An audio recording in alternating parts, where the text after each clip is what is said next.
નમસ્કાર મિત્રો, નોલેજ ગુરુમાં ફરી એકવાર આપ સૌનું હાર્દિક સ્વાગત છે. આવનારી ટેટની એક્ઝામને ખાસ ધ્યાનમાં રાખી અગાઉ આપણે મનોવિજ્ઞાન અને શૈક્ષણિક સિદ્ધાંતોના 8 પાઠ અપલોડ કરેલા છે.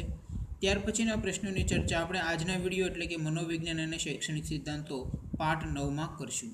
આજનો વિડીયો શરૂ કરતાં પહેલાં હું આપ સૌને કહેવા માગીશ કે જો તમે ચેનલમાં નવા હો અને ચેનલને હજુ સુધી સબસ્ક્રાઈબ ન કરી હોય તો ચેનલને સબસ્ક્રાઈબ કરી લેજો અને બાજુમાં આવતા બેલ આઇકન પર ક્લિક કરી લેજો, જેથી તમને અમારા આવનારા વિડીયોની નોટિફિકેશન મળતી રહે. તો શરૂ કરીએ આજનો વિડીયો મનોવિજ્ઞાન અને શૈક્ષણિક સિદ્ધાંતો પાઠ 9. સૌપ્રથમ પ્રશ્ન જોઈએ. પ્રશ્ન નંબર 1. નિરંતર શિક્ષણ કાર્યક્રમ એ કયા કાર્યક્રમ પછીનો કાર્યક્રમ છે? જવાબ આવશે સાક્ષરતા. નિરંતર શિક્ષણ કાર્યક્રમ એ સાક્ષરતા કાર્યક્રમ પછીનો કાર્યક્રમ છે. પ્રશ્ન નંબર 2. મૂળાક્ષરોની ઓળખ માટે કઈ રીત વધુ યોગ્ય છે? જવાબ આવશે ફ્લેશ કાર્ડ. મૂળાક્ષરોની ઓળખ માટે ફ્લેશ કાર્ડની રીત છે એ વધુ યોગ્ય માનવામાં આવે છે. ફ્લેશ કાર્ડ, બરાબર, ફ્લેશ કાર્ડ. પ્રશ્ન નંબર 3. ડિસ્ટન્સ એજ્યુકેશન ખાલી જગ્યા દ્વારા આપવામાં આવે છે. જવાબ આવશે રેડિયો દ્વારા, ટીવી દ્વારા, પત્ર વ્યવહાર દ્વારા, બરાબર. ડિસ્ટન્સ એજ્યુકેશન ખાલી જગ્યા દ્વારા આપવામાં આવે છે તો રેડિયો દ્વારા, ટીવી દ્વારા, પત્ર વ્યવહાર દ્વારા, બરાબર. અને તાજેતરના સમયમાં ઇન્ટરનેટ દ્વારા પણ આપવામાં આવે છે ડિસ્ટન્સ એજ્યુકેશન. પ્રશ્ન નંબર 4. શિક્ષણની પદ્ધતિની પસંદગીનો મુખ્ય આધાર કોના પર રહેલો છે? જવાબ આવશે વિદ્યાર્થી. શિક્ષણની પદ્ધતિની પસંદગીનો મુખ્ય આધાર વિદ્યાર્થી પર રહેલો હોય છે. પ્રશ્ન નંબર 5. અક્ષય પાત્ર ફાઉન્ડેશન કયા પ્રોગ્રામ સાથે સંકળાયેલ છે? જવાબ આવશે મધ્યાહન ભોજન સાથે. અક્ષય પાત્ર ફાઉન્ડેશન છે એ મધ્યાહન ભોજન નામના પ્રોગ્રામ સાથે સંકળાયેલ છે, બરાબર. પ્રશ્ન નંબર 6. વ્યવહારિક વ્યાકરણ શિક્ષણની પદ્ધતિ કઈ છે? વ્યવહારિક વ્યાકરણ શિક્ષણની પદ્ધતિ કઈ છે? જવાબ આવશે ભાષા સંસર્ગ પદ્ધતિ. ભાષા સંસર્ગ પદ્ધતિ. પ્રશ્ન નંબર 7. ભાષાના અર્થઘટનના 2 કૌશલ્યો ક્યાં ક્યાં છે? ભાષાના અર્થઘટનના 2 કૌશલ્યો ક્યાં ક્યાં છે? જવાબ આવશે વાંચન અને લેખન, બરાબર. ભાષાના અર્થઘટનના 2 કૌશલ્યો છે વાંચન અને લેખન. પ્રશ્ન નંબર 8. ભાષાના અભિવ્યક્તિના 2 કૌશલ્યો ક્યાં ક્યાં છે? જવાબ આવશે લેખન અને કથન. ભાષાના અભિવ્યક્તિના 2 કૌશલ્યો છે લેખન અને કથન, બરાબર. ભાષાના અર્થઘટનના પૂછાય તો વાંચન અને લેખન, અને અભિવ્યક્તિના પૂછાય તો લેખન અને કથન. પ્રશ્ન નંબર 9. શિક્ષણ ત્રિધ્રુવી પ્રક્રિયા છે, આ કથન કોનું છે? શિક્ષણ ત્રિધ્રુવી પ્રક્રિયા છે, આ કથન કોનું છે? જવાબ આવશે જ્હોન ડ્યુઈનું, બરાબર. જ્હોન ડ્યુઈએ એવું કહેલું કે શિક્ષણ ત્રિધ્રુવી પ્રક્રિયા છે. પ્રશ્ન નંબર 10. શિક્ષકે લાંબુ ભાષણ આપવું પડે તો તેણે વચ્ચે વચ્ચે શું કરવું જોઈએ? શિક્ષકે લાંબુ ભાષણ આપવું પડે, શિક્ષકને, બરાબર, લાંબુ ભાષણ આપવું પડે, કોઈ લાંબો લેક્ચર આપવો પડે તો તેમણે વચ્ચે વચ્ચે શું કરવું જોઈએ? તો જવાબ આવશે પ્રશ્ન પૂછવા જોઈએ, બરાબર. કોઈ લાંબો અભ્યાસ લે, લાંબો લેક્ચર લે તો વચ્ચે શું કરવું જોઈએ? તો વિદ્યાર્થીઓને પ્રશ્ન પૂછવા જોઈએ. પ્રશ્ન નંબર 11. હર્ષની માનસિક વય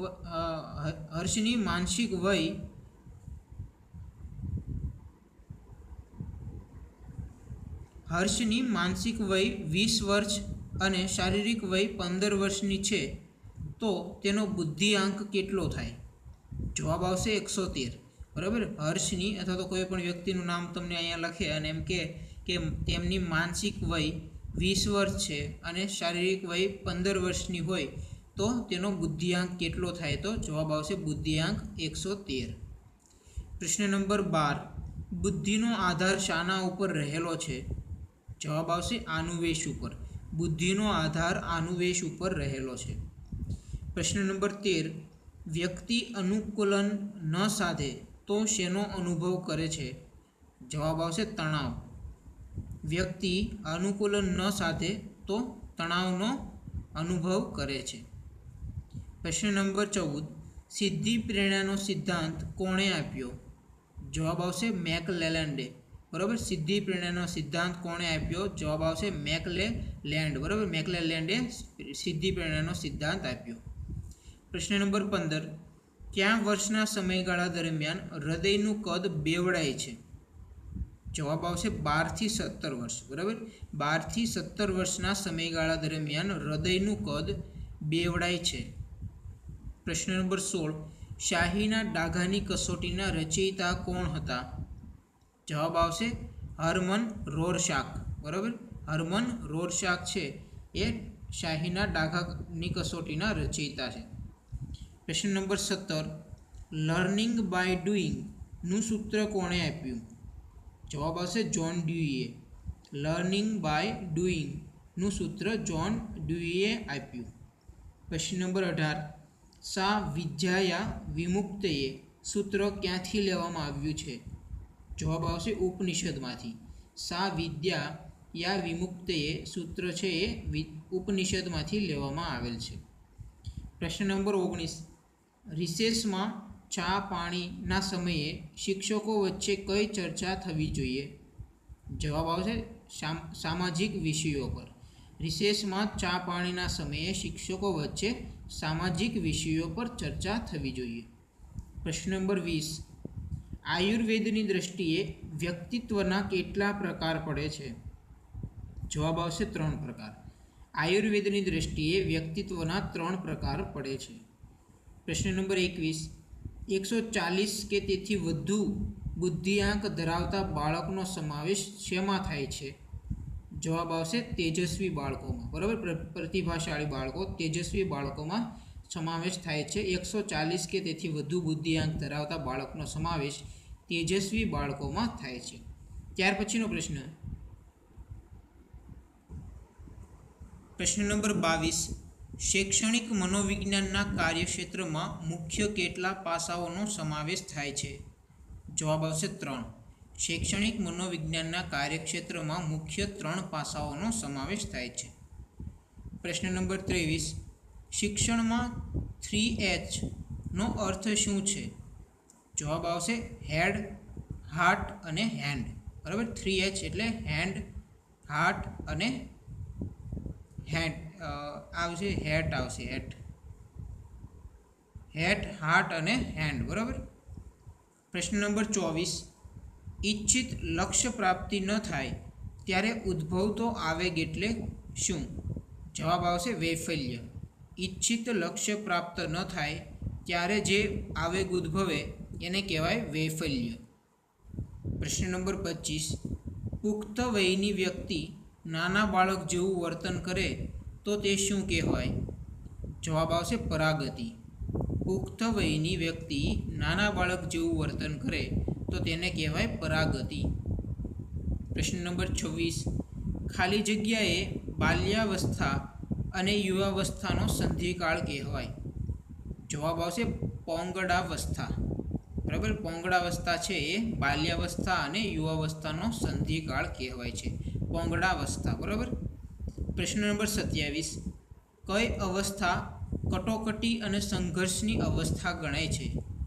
જવાબ આવશે તરુણાવસ્થા. કઈ અવસ્થા કટોકટી અને સંઘર્ષની અવસ્થા ગણાય છે? તો જવાબ આવશે તરુણાવસ્થા.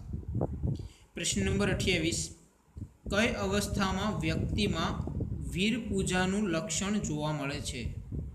જવાબ આવશે કુમારાવસ્થા. કુમારાવસ્થામાં વ્યક્તિમાં વીર પૂજાનું લક્ષણ જોવા મળે છે. પ્રશ્ન નંબર 29, અનિચ્છનીય સંવેગ ક્યો છે? જવાબ આવશે આળસ. આળસ છે એ અનિચ્છનીય સંવેગ છે. બરાબર.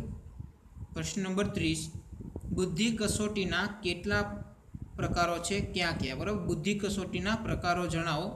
તો પેલું અશાબ્દિક બુદ્ધિ કસોટી, બીજું વ્યક્તિગત બુદ્ધિ કસોટી અને ત્રીજું સામૂહિક બુદ્ધિ કસોટી. બરાબર, અશાબ્દિક, વ્યક્તિગત અને સામૂહિક.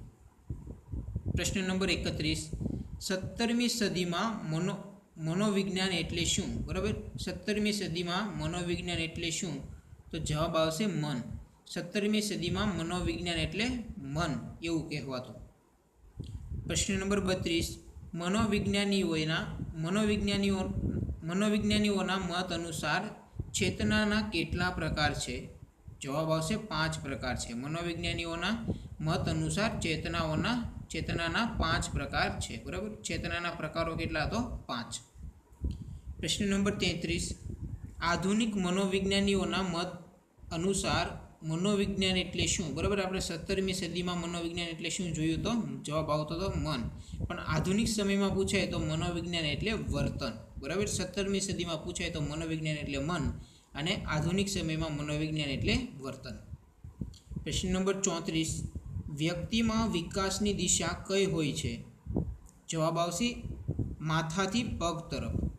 વ્યક્તિમાં વિકાસની દિશા માથાથી પગ તરફ હોય છે. બરાબર, અહીંયા તમને આ સવાલ જો પૂછાશે તો પહેલો ઓપ્શન એવો હશે, પગથી માથા તરફ.